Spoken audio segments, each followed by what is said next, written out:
Thank you. Let me have Dawn. Dawn, why don't you go ahead and introduce yourself to Dr. Mort and Cheryl. And I don't know if you've met Josh, and Bobby is new here from India. So Josh is in Canada, and Bobby is in India. So we're truly an international mastermind today. So why don't you share what you're doing? Dawn with Club Z Tutoring. We tutor pre-K all the way to college. We're on spring break right now, pretty much all of the clients. So woo! It's a nice little break in our busiest time of the year. So nice to meet you and excited about this mastermind today. We're excited always to have you, Dawn. I really appreciate. Dawn is an excellent, as with everybody here, there's hundreds of years of business and other areas of focus here. So we can all help expand each other's thinking, which is what the mastermind is all about. All right, let's see. Who did I miss? I got Patricia. Let me see. I think other than myself, and Randy, like I said, I'm gonna let you, just share who you are. I know that Mort knows because you guys were talking more before I got here.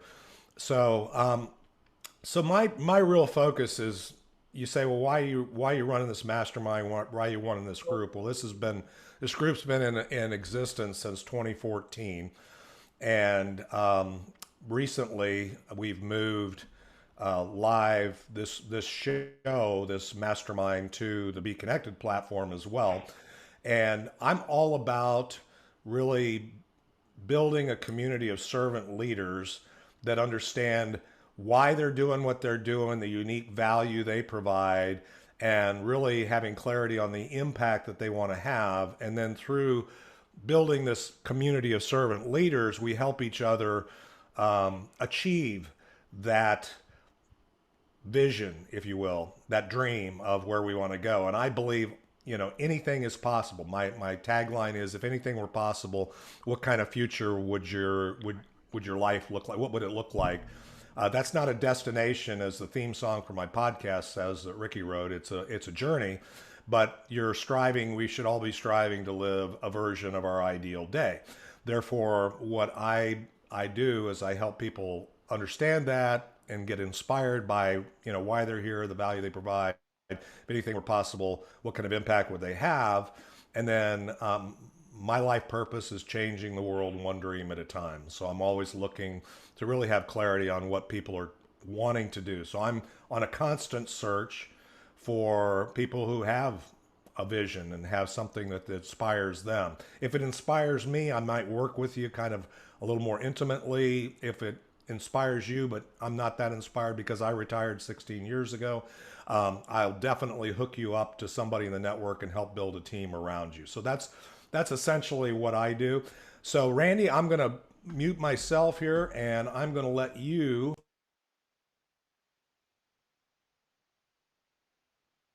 Well, he muted himself before he said what he's going to let me do. So I said I'm going to mute. Randy, hold on. Yes, I did. I got ahead of myself. I'm going to mute everybody here except for you and Mort. So as soon as I mute everybody, then you guys open up your mics, and then I'm going to spotlight you two, and then we'll go.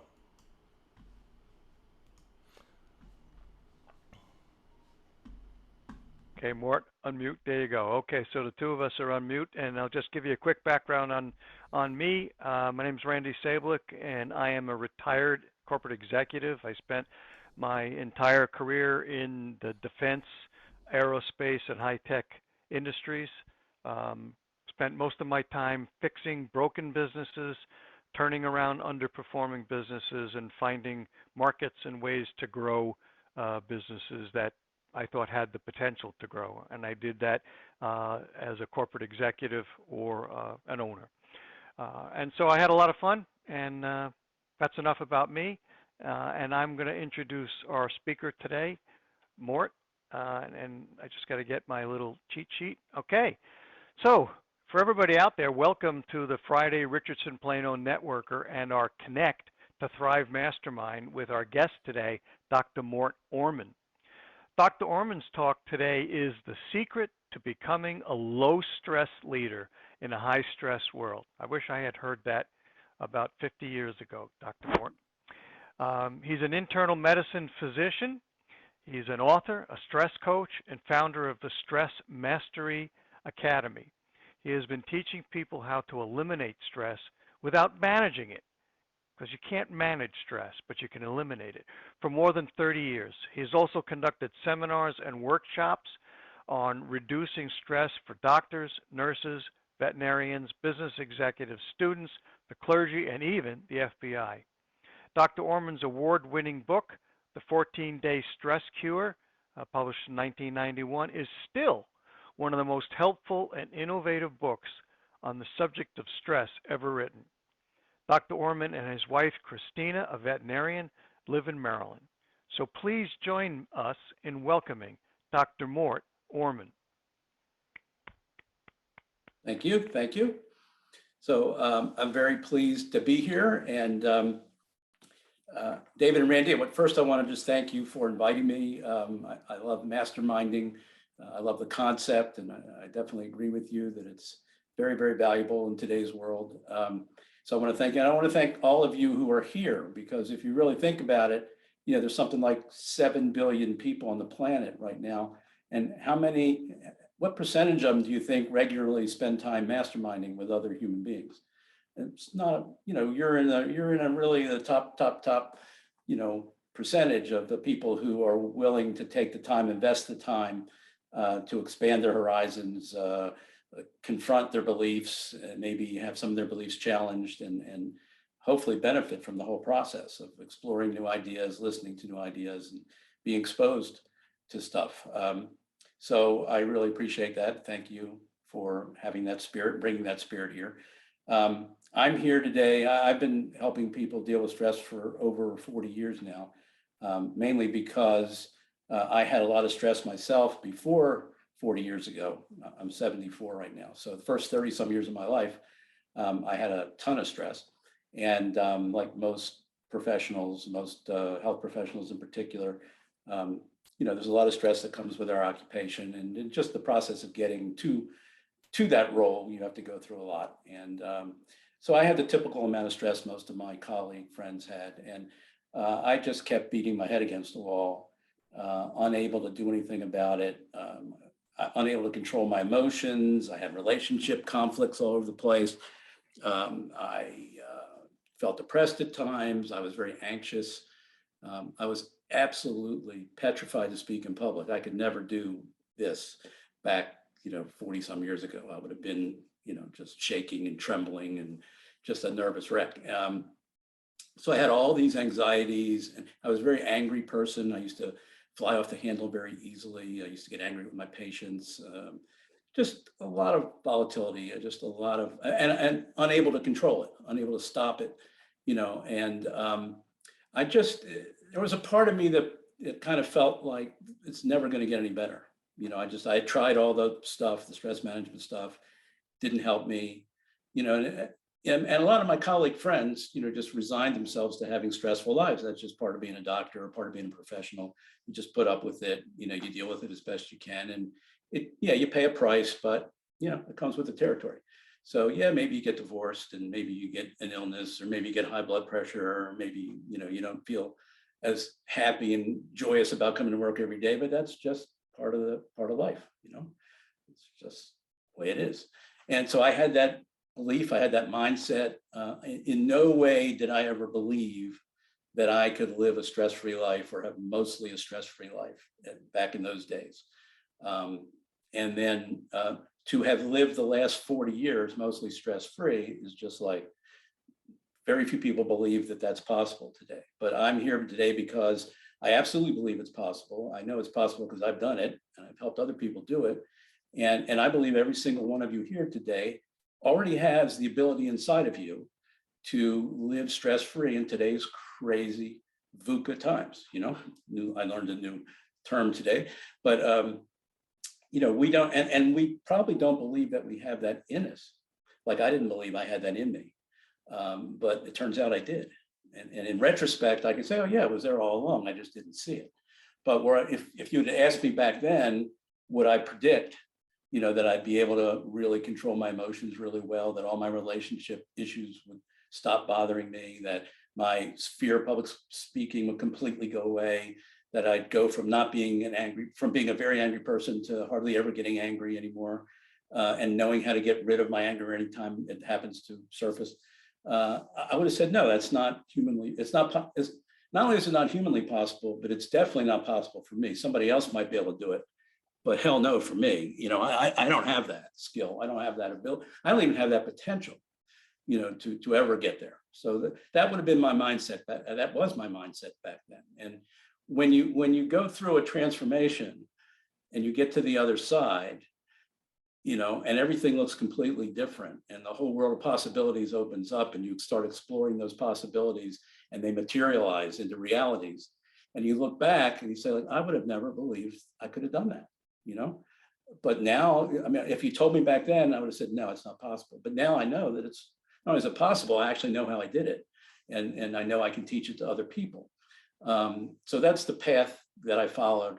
And it's interesting when you talk about when David was sharing about the VUCA world we live in today. And David, do you want to just, for the people who just came on late and might not be familiar with it, you want to just give a quick synopsis, like you did a few minutes ago, what the VUCA reality of today's world is? Sure.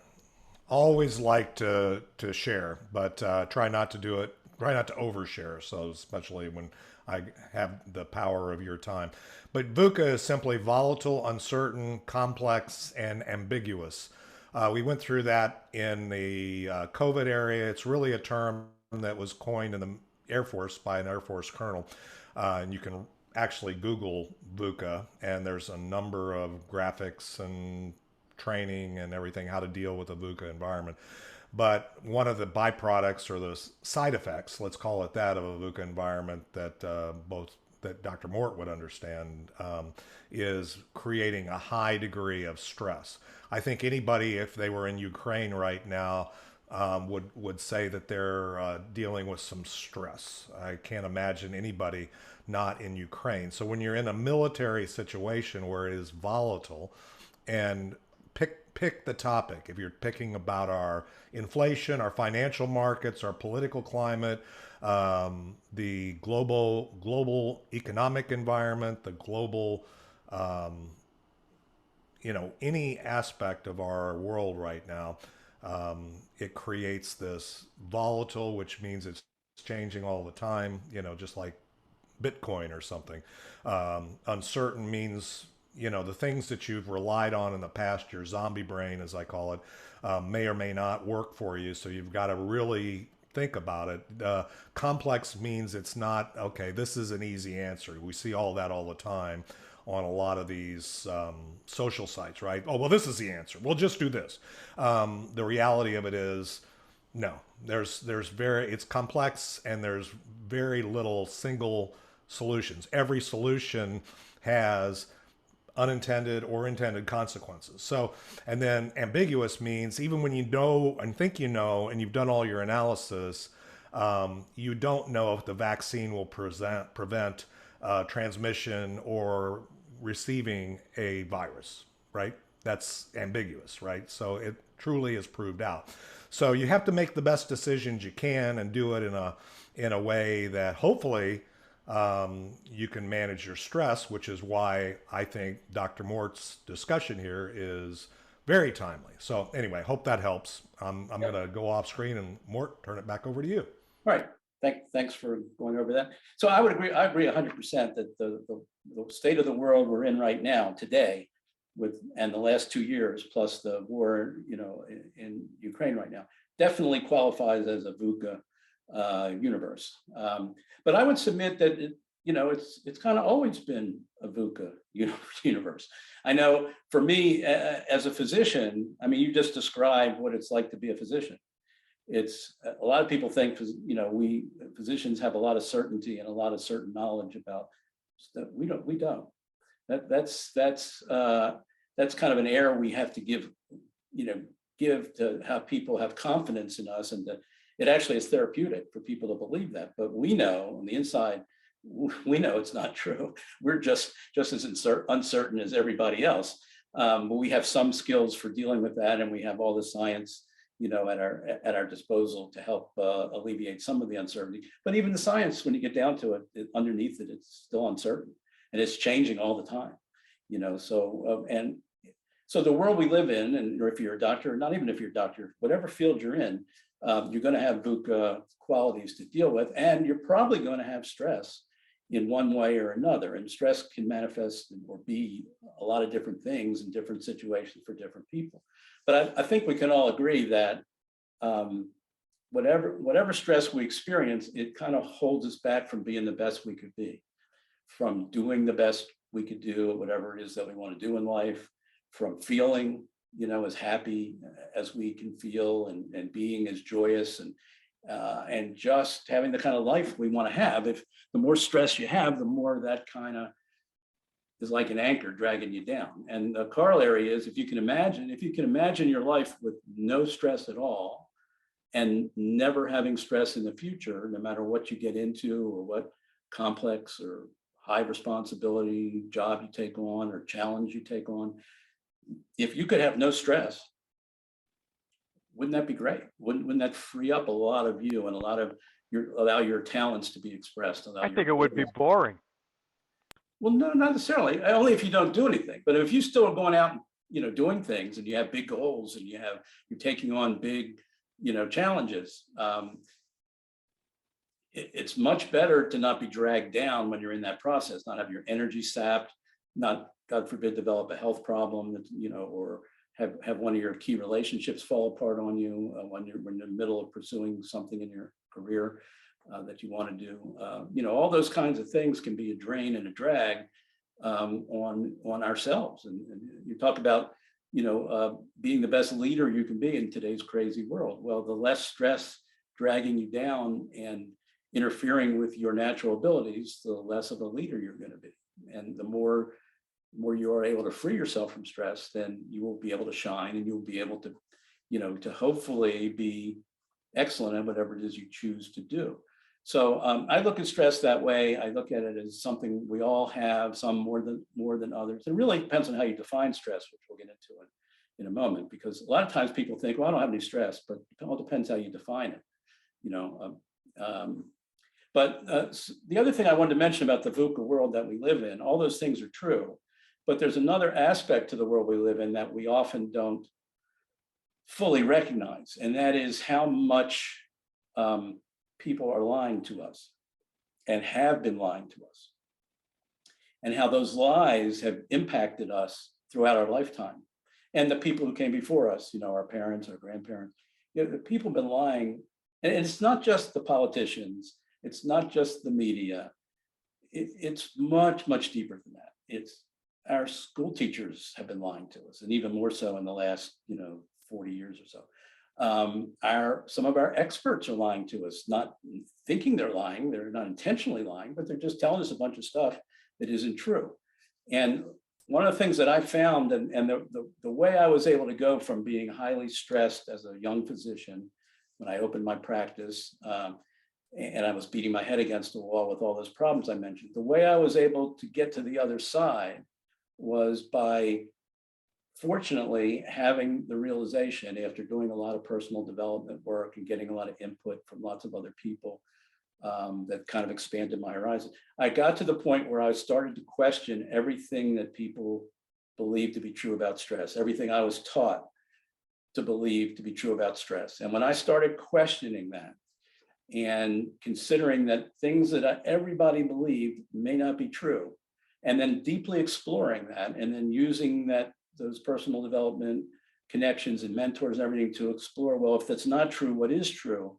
When I opened that door and walked through and started exploring, it took me a couple of years to get, fully immersed in what was going on. But I realized just about everything we've been told about stress and everything that's being taught to people about stress today is not true. And it's not just the uncertainty and the ambiguity and the COVID and the wars and the environment and the economy and the this or that. It's not just those things. It's that we've all been given a belief system about stress that we're trying to make use of when we feel stressed or when we think we have stress. We reference that system of beliefs that we've been given. And it's full of garbage, which is one of the reasons why we can't get rid of our stress. And that we end up making the conclusion that, well, I guess they're right. Life is stressful. You can't avoid it. It's just inescapable. It's just, I've tried, and I'm smart and I'm intelligent and I've got all these good strategies and I've got all this stuff that science says will work, and it doesn't work. And so something must be wrong with me, or, life is just inherently stressful and it doesn't get any better than that. Well, that's another lie. That's a lie that we've been told. It's not really true. And there's a whole series of lies underneath that where we, because we live in those lies every day and we swim in them, we aren't able to get rid of our stress. So we agree with that conclusion. So we amass our own evidence, and other people keep telling us, don't think you can live without stress. That's not going to happen, but if you have the right understanding of stress, if you know what it is, if you know where it comes from, if you know what the best strategies are for dealing with it, and you put the time and the effort in, you can get rid of a lot. I mean, literally get rid of, not manage, not put up with, not just control the symptoms of, but you actually can have those stressful problems just completely be eliminated from your life. You can solve them, you can cure them. And for example, that's what I did with my fear of public speaking. I didn't manage my fear of public speaking. I didn't cope with it. I made it disappear. And I did that by getting at the root causes of it and how I was making myself crazy when it came to public speaking, and which I didn't have to do, but I didn't know that I was doing it. Talk about blind spots. I had these gigantic blind spots about how my own thinking and my own assumptions about public speaking were driving me to be anxious and crazy about it. And it was all in the background. I wasn't seeing it. I wasn't aware of it. And when that was the case, I couldn't do anything about it. I couldn't fix it. But as soon as I became aware of it and I started rummaging around inside myself, how am I making public speaking more difficult than it needs to be, more anxiety producing than it needs to be? And what is the truth about public speaking? At its core, what is it? Is it what I think it is, or is it something different? And it turned out to be something different than what I thought it was. It turned out to be a lot easier, a lot simpler than what I thought it was. And it turned out you didn't have to give a perfect talk, in order to be good at it and have the audience, have a worthwhile experience. I had all these ideas that were false, that I don't know where I got them from, but I got them, and they were there, but I didn't recognize them. So I had these blind spots. And the same thing was true in relationships. The same thing was true about my emotions. I had blind spots all over the place that were keeping me from being able to get rid of those problems, when that's what I've tried to do for many, many years. So hey, Mort, Yep. let me interrupt you for a second, because Randy has a question. I wanted to, I know sometimes when somebody sparks a question in this that you can get a little ways away from it, and then, but Randy, did you have a question? You had raised your hand. Yeah, and this is not meant as an argument, but there's two aspects of it. Number one, is there positive aspects of stress, i.e., can stress be a motivator or a driver? And I always looked at it, you can't eliminate stress, and maybe you're going to get to this, but you can deal with it. You can manage it. Now, this is what I believe, okay? And that may not be others. So, I mean, believe me, you're not alone. The vast majority of people alive today exactly believe that. Okay. Yes. And I would say to you, I believe that too, way back when, okay? And then I discovered it isn't true. Interesting. And a lot of people haven't discovered that yet, okay? But it turns out it's not really I'm true. still sane. It's not to say you can't, it's not to say you can't manage stress, because you can, okay? I'm just saying that's not your best play. Okay. That's not the best option. There's something better. All right, great. Okay? And nobody talks about the negatives of managing stress. It's sold to us as having all positives.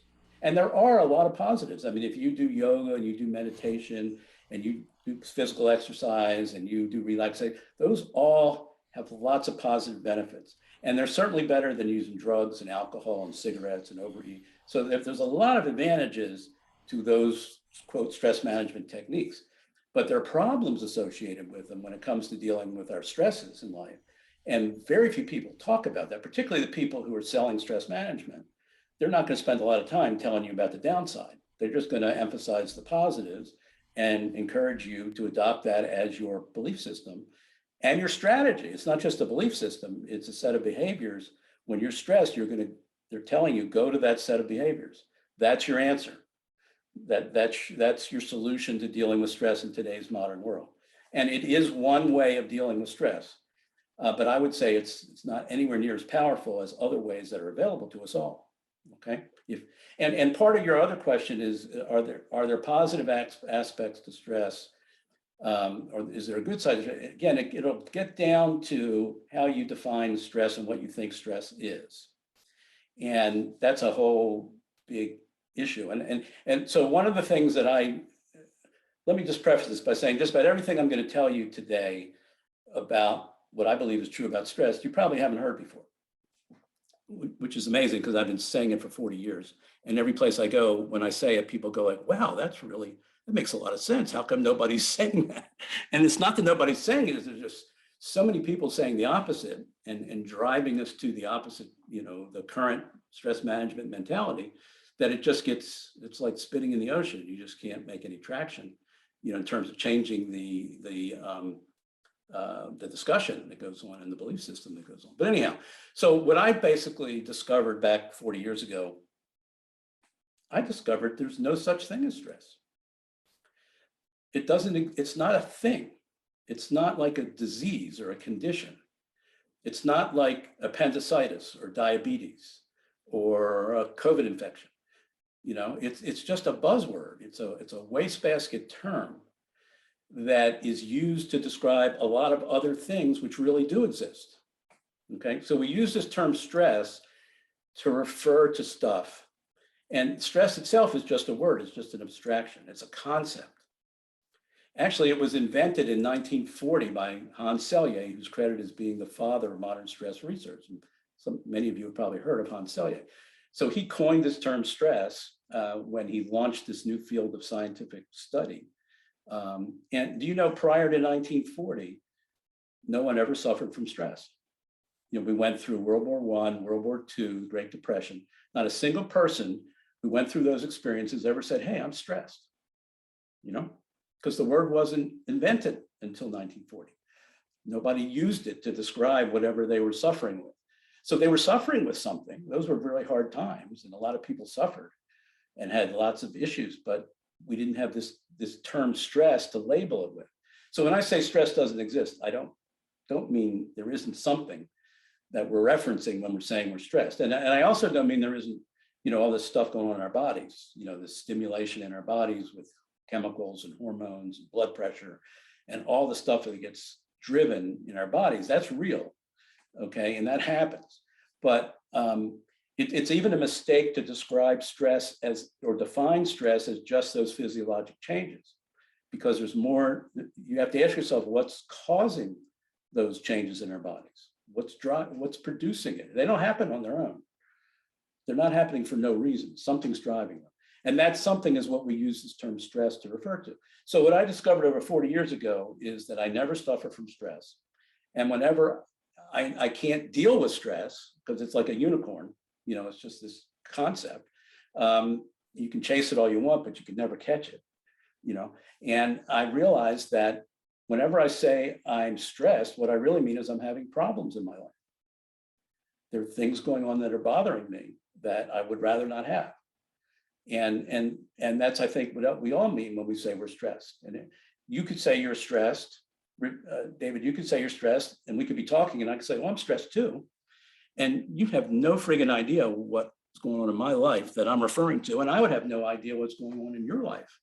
But you're going to have very specific issues. Maybe you're going to, have had just a financial crisis, or maybe you're worried about losing your job, or maybe your kid's sick, or maybe you have a relative, who's getting older and having issues, or who knows what, and I'm going to have different ones. So this term stress can be used to describe hundreds and hundreds of unwanted problems that we have in our lives. So for me, when I was back, in my early days of practice, one of my problems was getting angry. One of my problems was having relationship conflicts all over the place. One of my problems was fear of public speaking.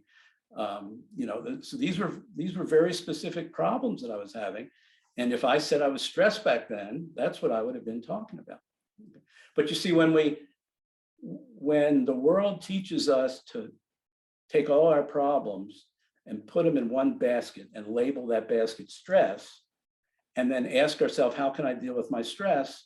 I would submit to you that we've just lost the game. There's no possibility of winning the game when that's your first move. Because you're not now focused on your individual problems, you're focused on this mythical entity called stress. And you're saying, how can I deal with stress? And in that context, the best you can do is deal with the symptoms. And you can deal with symptoms in that way. But if you want to get at the root causes, you have to forget about stress and say, okay, when I say I'm stressed, what are the specific problems I'm having? And you got to list them out individually. And you got to, okay, problem A, problem B, problem C, problem D. Or maybe it's just one huge problem. It could be one or it could be multiple. Usually it's multiple. And then you got to say, okay, for problem A, now what are the causes of problem A? I got to find out what those causes are. Why am I getting angry all the time and other people aren't? Problem B, relationship conflicts all over the place. I had 100% failure rate in every one of my relationships with women until I was like 35. A perfect 100% failure record. Okay, problem. It was a very discouraging problem for me. A big problem. I kept trying to solve it. And every damn time I tried to solve it, I would do a post-mortem and I would find something wrong with the women that I got involved with. And I would say, I will never pick that kind of woman again and make that mistake again, because that was the root cause of the problem. Okay. And then I would move on to the next relationship and I'd carefully select a different kind of person who didn't have one or two of those, whatever those characteristics that identify were. And sure enough, the same damn thing would happen again. And it took me a while to figure out that I was the constant in the whole equation. So I had to start, at some point, I had to ask myself, what the hell am I doing to ruin every one of these relationships? How am I thinking about what's my success formula that's in the back of my mind that I've been operating from? And is it really a success formula? And I didn't know, when I started asking that question, I didn't know, A, I didn't know I had a formula, and B, I didn't know what it was and what it contained. But once I got down to it and figured it out and looked at it and said, okay, I should do this, this, this, and I said, that's stupid. That's a horrible, that's not a successful, I wouldn't want to be in a relationship with somebody that interacted with me that way. That's a failure formula that I've been unconsciously, assuming was a success formula. And the damn thing worked every single time. It produced failure every time when I was unconscious about it, unaware of it. But when I became aware of it, and I realized, whoa, I don't have a clue as to how to succeed in relationships with women. I better go find some answers. Better go find out what things work. And I spent some time working on myself to do that. And I'm happy to report that I've come through the other side and I've found a lot of things that work. And I've been happily married to my wife, Christina, for 37 years now. And it was only because I went through that process saying, okay, I've got a problem, not stress. It was stressful, but I've got a problem. And here it is specifically, I keep failing in my relationships with women. Something's wrong with my strategies. I got to fix that. And I got to go find people that can help me, teach me what works. And then I got to try those things out and test them and see if they do work. And lo and behold, I was able to get to some answers. I did the same thing with my fear of public speaking. Like I said, how am I causing public speaking to be anxiety producing? I used to think it was public speaking that was inherently anxiety producing. It was life. It wasn't me, it was public speaking. And I just wasn't any good at it. I didn't have the public speaking gene. Some people have it, some people don't. I didn't. So my destiny was not to be a public speaker. But once I figured out that, whoa, public speaking is fun, it's enjoyable, it's relaxing, it's not anxiety producing if you're doing it the right way. And if you're thinking about it, you have the right mindset, And then, so I was finally able to figure that out. And lo and behold, like one of the funnest things I do now is speak in public. I feel better sometimes when I'm speaking in public than if I would be sitting on my couch at home watching Netflix. I'm that relaxed, I'm that comfortable. I don't have a thing going on worrying about how the audience is going to respond to me. I just know I got stuff of value I want to share and I'm out there sharing it. Some people like it, some people won't. Hopefully the majority of them will. And it's just like, it's fun. I enjoy it. I look forward to it now. I never would have believed that was in me, to be a relaxed, calm, public speaker standing in front of hundreds of people or 20 people or whatever it is, So it's in order to get those kind of breakthroughs, in order to have that kind of stress relief at the causal level, you've got to stop trying to deal with stress. So that's point number one. Get rid of the word stress from your vocabulary, which I know is impossible. Okay, it's so ingrained in our culture. You're not going to, but what you can do is you can do a quick flip a switch. Every time you hear the word stress, just switch it to problems, and you will be on a different track, and you'll be on a better track. Okay, now you may not know how to get at the causes. You may not even be able to define your problems accurately. I've seen a lot of people, when you start down that path of defining your problems, they don't get it right. They misidentify their problems, or they conflate, the multiple problems with one problem. They think it's one problem. It's actually 2 or 3 separate problems. There's a lot of mistakes you can make in defining your problems accurately. And you got to get down to the accurate definition, delineation, to get to the causes. So you have this, whenever you're stressed, you have this choice. Am I going to go down the symptom path and just deal with the symptoms, where stress management is perfectly good for that? Or am I going to go down the causes path? If you want to go down the causes path, stress management is not only worthless, it's harmful, because it's only going to focus you on symptoms, and it's going to take your attention away from identifying your problems and getting at the causes of those problems. And when and then here's another lie that we keep getting told all the time, is that the causes of stress are all the stuff going on outside of us. It's the VUCA. it's other people. It's the government. It's the communist Democrats. It's the Neanderthal Republicans. It's Congress. It's COVID. It's Putin. It's whatever. And not to say those things aren't real and aren't part of the equation. They are. All that stuff, and you may have a horrible boss. You may work in a company that has, a very bad culture. You may have coworkers who are not the best coworkers, and maybe they're sabotaging you or the company. You can have all kinds of issues going on, including in your family. You can have dynamics that are not the best. But that stuff's going on outside of us. And we're so trained to just focus on that and that alone, that we have this giant blind spot, which is us. We're always in the picture too. And there's stuff going on within us in how we're thinking, what we believe, how we're behaving, the strategies we have, the habits we have, that are causes of the stressful problems in life that we're experiencing. And if you can't get those puzzle pieces out on the table, you're only working with half the puzzle pieces. And if you only got half the puzzle pieces, you may not be able to solve the puzzle, or you may not be able to do anything about the problem. But when you got all the puzzle pieces, then and particularly the ones that you have personal control over, you may not have control over those other people or Putin or whatever, but you may have control over how you react to what's going on in the world, and how you think about it, how you deal with uncertainty, how you deal with ambiguity, what skill sets you develop and add to your armamentarium. You've got a lot of control over those things, that you can exercise control and actually make the problem either go away or lessen considerably if you just took advantage of all those things that were available to you. But we're not being taught to do that. That's why I say we had such a culture about stress, of lying to us about what stress is, where it comes from, and what the best strategies for dealing it. That just constantly we're being barraged with these lies, and we believe it. And we have this system in our head, whatever that system is. Your system may be to drink alcohol when you're stressed. Your system may be to do Tai Chi. Your system may be to hide under the covers for a day or two, or go to a support group or whatever, or come to a mastermind. Who knows what it is in your system that you say, when I'm stressed, I'm going to do X, but it's usually symptom oriented.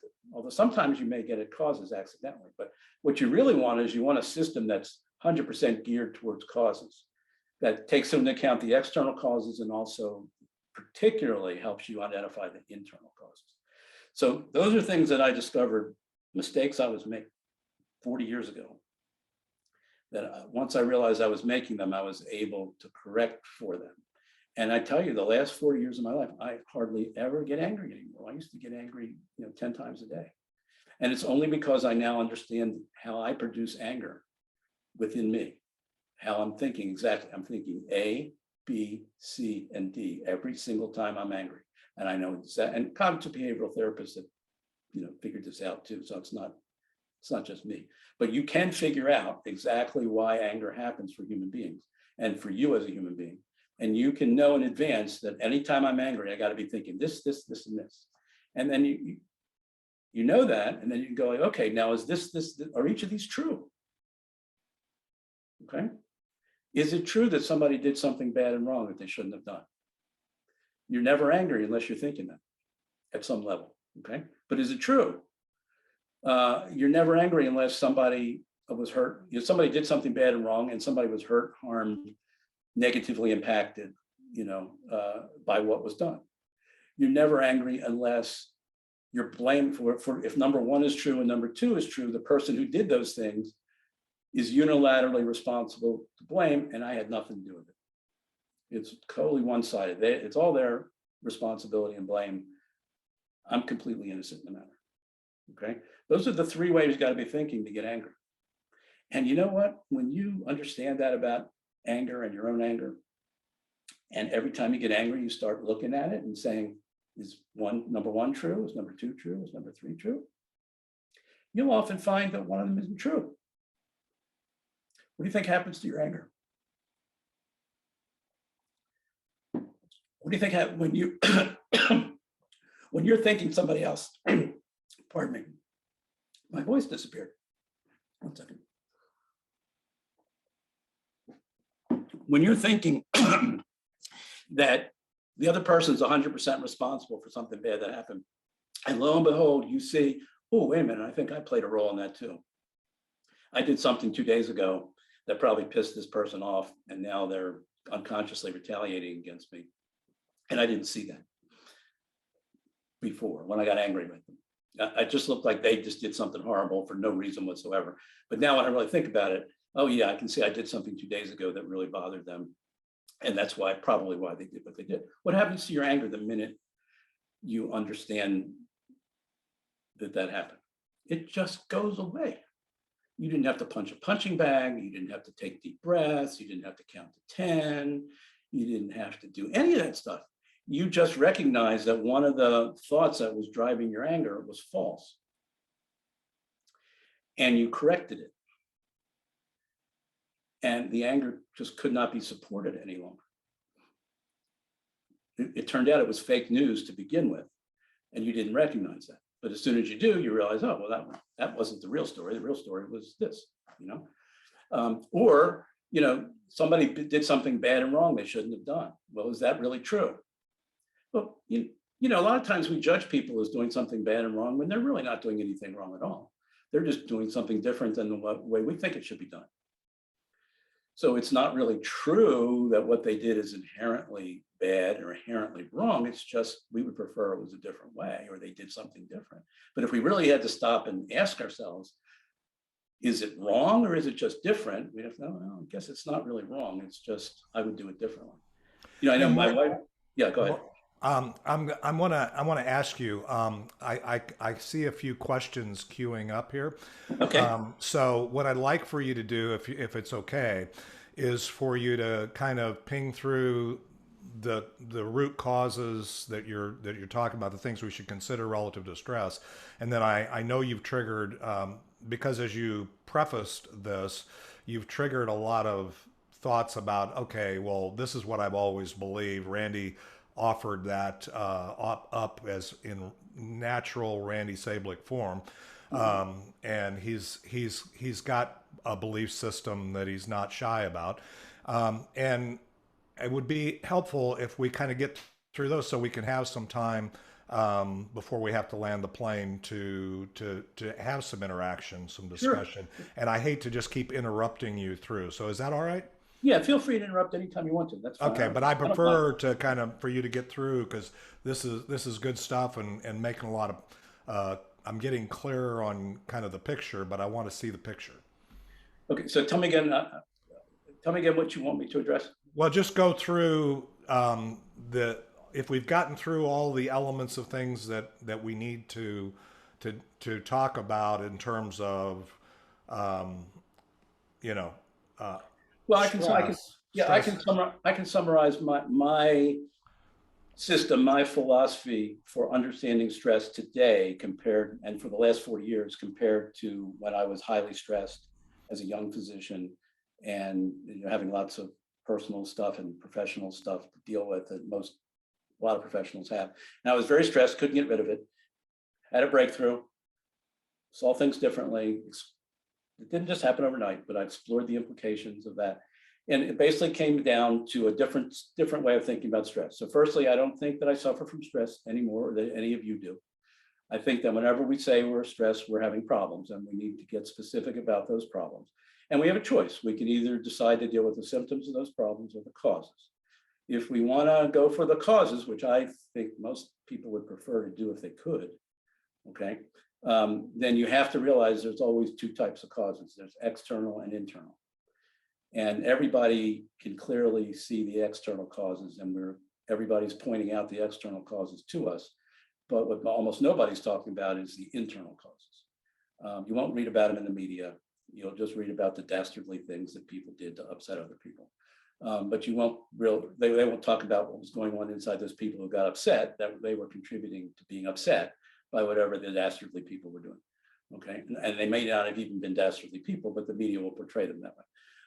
So you'll have to look inside to understand the internal causes. The internal causes always come in two main flavors. There's thought, there's cognitions, the beliefs, opinions, theories, stuff like that. And then there's behaviors or behavioral strategies, and which include things we don't do. So if you're in a relationship and you're constantly being abused and you don't stand up for yourself, you don't defend yourself, you're not taking those actions to keep that from happening, and you're stressed because you're being abused, well, yeah, the other person's abusing you, but what role are you playing in the matter? Are you countering that? So you have to look at it that way, and that's really where it gets down to. And so the problem is that in life, we haven't been trained to look inside, to identify those hidden causes. They're not really difficult. There's a whole array of them, of ways of thinking and ways of behaving that cause stressful problems in our life in many different situations. Some that are specific to the situation, but others that kind of cut across a lot of different situations. For example, either or thinking is right. So let me. I know there's tons of examples, and we could spend some time, but let me summarize what I think I heard you say, and in the summary form is: number one, we need to rethink the label or the identification that we put on stress. Number one. Number two, I think you're basically saying that the real way to solve the stress problem, if you will, or deal with it, is treating it as that there are root causes that are underlying that particular condition that we've labeled as stress, but it's really not stress. And then number three is, once we identify those root causes that are generating that condition that we label as stress, but we shouldn't, that the third thing that we should do is focus on resolving or fixing the root causes rather than continuing to blame the condition. And if we blame a condition that is within ourselves that we haven't chosen to treat, then the condition will persist. Is that a good summary of kind of your equation? Yes, and I would also add that behavior of blaming the condition instead of looking, that is a root cause. That is one of the root causes. Right, I agree. That we engage in frequently, okay? And there's lots more, but I mean, that's a good example of how we can contribute to the problems persisting. You know, when we're not looking inside, we're not trying to figure out how we're playing a role, and we're not trying to fix it, or the things that we're doing that are causing, you know, the problem. We're not trying to remedy that. That will give you stressful problems that don't go away until you decide to do that. Okay, so Randy's had his hand up for a bit. So Randy, why don't you unmute, and whatever question or observation or thought you have at this point, why don't you run that by Mort? All right, Mort, you said something a little bit ago that really triggered something in my memory. And I can recall in the late 50s, early 60s, when I still lived at home, my mother would have live on Long Island. So they would have what they call a coffee clutch, where all the women would get together. And it was a small house, and my bedroom was downstairs, and I would hear the conversation. And all of the conversation was about blaming somebody else or something else or some external environment that they believed they had no control over. And this would go on for hours. And so I think you essentially gave that example. And they felt like, they wanted to feel like, they liked feeling like they cannot control life. They can't even control themselves or their own feelings, when in fact they can. And I think that's kind of why I survived.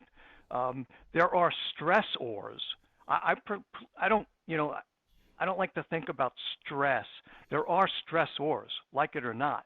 There are things that cause stress. The stress. Wait, let me finish. Okay, because I'm going to stay corrected. There are things that impact us, okay, and they cause stress if we let them cause stress, okay? But we can work on solutions, ignore them, say this is really not a stress, there's nothing I can do about it. Let me go move on to something that I can do positive things to my life for. You know, I'll give you just one current example, okay? When you see the news, and I can't remember his name, but the leader of the Ukraine, all right? He does not whine about the terrible situation that his country is in, nor does he even whine about the Russians. He is positive thinking and tells the people, whether they're the Ukrainians or the people watching the news, what he and his fellow countrymen are doing to mitigate the circumstances. That's, to me, the elimination of stress. Okay, now Mort, go ahead and respond. You were getting ready to say something, so thank you. Yeah, I would just say that, Randy, when you say that there are stressors that cause stress, only if we let it. Well, I would say you don't have a choice. The way that human beings work, is external events happen, and they trigger stuff in us, and we don't have any control. We've been programmed to respond however we respond. Now, some people may not respond at all. That's the way they were programmed, all right? If you respond in a stressful way, that's because you were programmed to respond in a stressful way. So it's like a knee-jerk reaction that the initial stressor triggering event is going to happen, and your body's going to get triggered, and you're going to do whatever you do, okay? But I think you can reprogram yourself from what you're saying today. You can reprogram yourself. Yeah, absolutely. Once that happens, you then have some say in the matter, right? Okay, as to now what are you going to do? But the actual causing of stress is something outside happens. Okay. It triggers something within you, which is going to be thought processes and behavioral tendencies that are going to automatically produce a result in your body, however you were conditioned in your life, right, your history of interactions in life. And you can't stop it. You can't not be affected by it. Your body will react. If you think it's not reacting, we could put sensors on your body and show that it is reacting, okay, whether you think it is or not. All right. And that's just instantaneous, automatic, and that's a condition of being human. And but it's not that the external things cause it all by themselves. It's not a direct one-to-one. It's like when I get angry, so it's the same thing about anger. So you say something to me and I get angry, okay? It looks like what you said directly caused my anger. but that's not the case. You said what you said. I thought you did something. You said what you said was bad and wrong, that you hurt or harmed me, that you were 100% responsible for blame. That all went on in my body instantaneously, which is why my anger appeared. Okay. So it's not true that the event directly caused me to be angry. And another human being could have had that same interaction with you, not been angry in the slightest, because they didn't interpret what you did as being bad or wrong, or that they were hurt or harmed by it, or that you were 100% responsible. So you always have to realize that's the dynamic of being a human being. And then the game is, okay, now that I understand how stress occurs for human beings, what can we do? Okay, what are our options? What are our strategies? So I'm going to, Mort, I'm going to bring Dawn. Dawn, I know you're listening intently, and I'm from Mars. Dawn's from Venus, and women process. One of the you did say something early on about your relationships and the other types of issues that you have, and trying to find the right person, and then finally realizing, which I think most guys do, that we're the root cause and it's never about the woman. But anyway, but Dawn, I just wanted to get your insights or thoughts or questions, anything you have about this, because I would really, really appreciate getting a response from Venus. I really like, because I'm wired kind of like Mort was saying, I'm wired how to resolve things. And yes, all these different things of breathing and yoga and all this stuff, and really focusing on what the problem is. How am I going to get that problem out of my life or reduce that problem? I mean, I love this way of thinking of things rather than a Band-Aid. And not that breathing doesn't help the initial symptoms you're having. I agree with that. But this is awesome. Yeah, one of the examples I give generally when I'm talking is about how stress management is not the optimum strategy. Is if you're in a marriage and you're having marital problems, and the way you're going to address that is you're going to install a punching bag in your den, and you're going to punch that punching bag, until you're exhausted 3 times a day, or you're going to run 5 miles every day, or you're going to do Tai Chi or whatever the heck you want to do. That's all great. You may feel better. It may dissipate some of whatever's going on, emotionally with you. But is your marriage going to be any better by doing that? And unless you address what's going on in the marriage, it's not going to likely improve. So that's one of the weaknesses of stress management, is it doesn't allow you to often get at the root causes of something like your marital problem, or somebody dies, and you're stuck with a bunch of feelings and sadness and maybe guilt and a whole bunch of other emotions that's causing you to have trouble functioning. And yeah, you can do stress management to feel better, but you're really better if you know how to deal with those emotions powerfully. So Mart, now I brought David Aguirre up to the stage because I really want to get a millennial reaction to what you're hearing here, because one of the things that I found with 5 millennial children and actually quite a few millennial clients, there is a different way of hearing and processing and stress and dealing with stress that I kind of blame myself or our generation for trying to tell people that stress isn't real, or you don't have to deal with it because I'll fix it, kind of thing. But David, why don't you, any questions, reactions, thoughts that you have? Sure. I know. I think, if I'm hearing you correctly, it sounds like it's more of a holistic overall view. And it's, again, like, I know there's a lot of things, even like, I think you mentioned, like, stress doesn't necessarily, the term itself isn't necessarily real. And I've heard the same thing with emotional intelligence. It's technically something that was the term itself, but it's defined in different things because, there's a cause and effect to everything. And I guess that's kind of like how I see things from a holistic point of view. And it's helped me not to overthink, because I think that's the process of overthinking and trying to find something tangible, when a lot of things we pretty much, I don't know who said it, but it was just a term, but it's just like, we kind of suffer more in our imagination than in reality. Absolutely. And so it's just more something that It's more of a placebo effect, per se. Yeah, that's another internal cause of stress. You know, we imagine something bad's going to happen, and really, it's not a realistic, prediction.